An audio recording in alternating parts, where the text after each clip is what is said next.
ఎంతమంది క్రీస్తు కొరకు బ్రతకడానికి తీర్మానించారు? మరి సుఖాల దుఃఖం వచ్చిందంటారా? ప్రభువుని వెంబడిస్తే తీర్మానంలో దుఃఖం రాదా? ఐగుప్తు భోగముల కంటే క్రీస్తు నిమిత్తమైన నింద గొప్ప భాగ్యమనించుకున్నారట. అంటే ఇప్పుడు క్రీస్తు దగ్గర రాగానే మనకేమొస్తాయి? నింద. ఎవరు వేస్తారు నిందలో? లోకం వేస్తుంది. హల్లెలూయా. లోకం మన మీద నిందలు మోపిద్ది. ఫరో యొక్క కుమార్తె యొక్క కుమారుడిని అనిపించుకున్నట్టు కంటే దేవుని ప్రజలతో శ్రమ అనుభవించుట మేలన్నాడు. దేవుని ప్రజలకైతే ఏమొస్తుంది తెలుసా మీకు ఆ విషయం? అన్నా, మాకు శ్రమ అయినా నష్టమైనా లోకమంతా ఒకటైనా యేసుక్రీస్తు కావాలని ఎంతమంది కోరుకుంటారు? ఏది కొంతమంది చేతులు ఎత్తలేదు.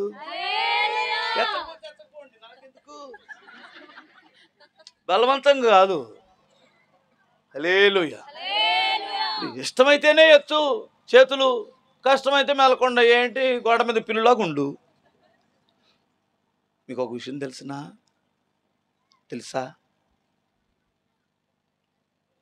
ఆంధ్రప్రదేశ్ క్రైస్తవులకి మన తీర్మానం ఎలాంటిదో ఇప్పుడు ఒక గొప్ప టెస్ట్ మన క్రైస్తవ్యానికి, లేదా మన తీర్మానానికి ఒక భయంకరమైన టెస్ట్ వచ్చింది. స్తోత్రం చెప్పాలి. ఆంధ్రప్రదేశ్ హైకోర్టు ఏం తీర్పిచ్చిందో తెలుసా?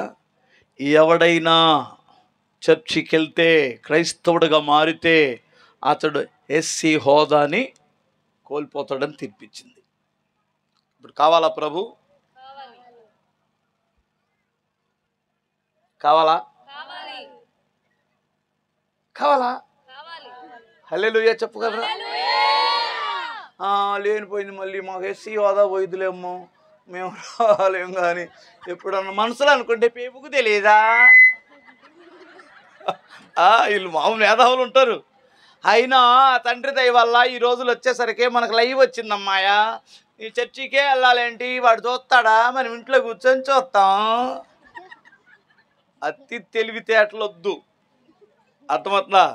ఆ రోజుల్లో కూడా బొమ్మకు మొక్కమంటే అప్పుడు యూదులు ముగ్గురే కాదు ఉంది అక్కడ, చాలామంది ఉన్నారు బెదర్లో. వాళ్ళందరూ బోర్లు పడుకొని, తండ్రి నాయన నీకు తెలియదే ఉంది ప్రభువా, వాడు బోర్లు పడుకోకపోతే వాడు చంపేస్తాడు, తండ్రి నువ్వు కరుణా సంపన్నుడు తండ్రిని బోర్లు పడుకున్న బ్యాచ్ ఉంది అక్కడ. ముగ్గురే నిలబడ్డారు. హల్లెలూయా. మీకు అర్థమైందా? ఇప్పుడు యూత్ వాళ్ళు నలుగురే వచ్చారండి. దానియేలుతో సహా షడ్రక్ మేషక్ అబేద్నెగోలు దానియేలు ముగ్గురే వచ్చారా? ఇంకా చాలామందిని యవనస్తులను తీసుకొచ్చారా? మరి వాళ్ళందరూ ఏమైనట్టు? సాగిలి పడి ఉన్న ఆ దేవుడిని ముఖ్యారా? ఏమల్లా? దేవుడా అబ్రహాం దేవుడా, ఇస్సాకు దేవుడా, యాకోబు దేవుడా, బోర్లు పడుకున్నాం కానీ మా హృదయంలో ఉంది నువ్వే ప్రభువా. ఖచ్చితంగానే ఉంటారు, నా డౌట్ అది. దేవుడు కూడా అలాగే ఉంటాడు. నీ వైరాగ్యతను బట్టే దేవుడు నీ జీవితంలో కార్యం చేస్తాడు.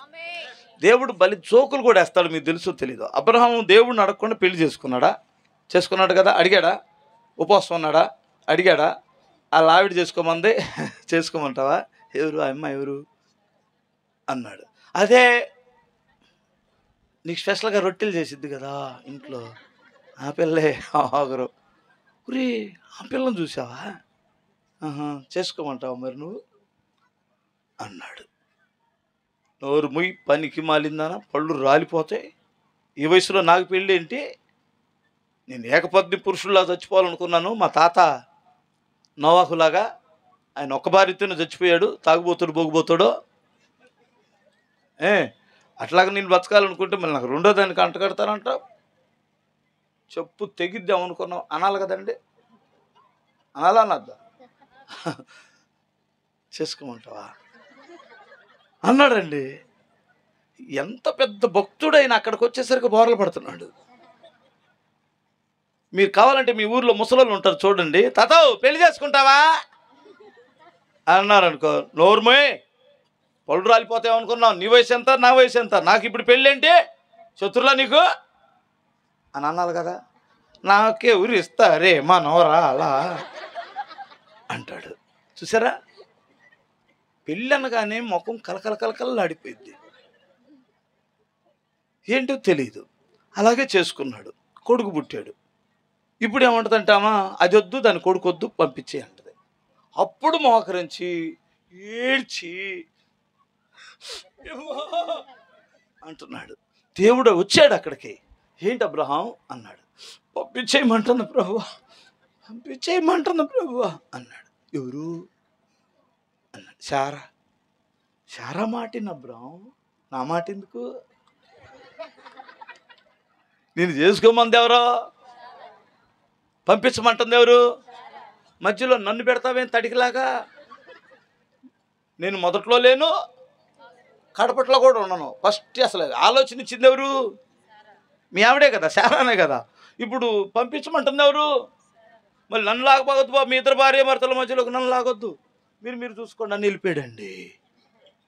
అవునా కాదా?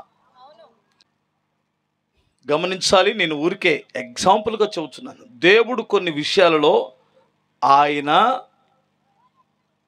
జోక్యం చేసుకోడు. చేసుకుంటే మన స్థితులు బాగుంటాయి. స్తోత్రం చెప్పాలి.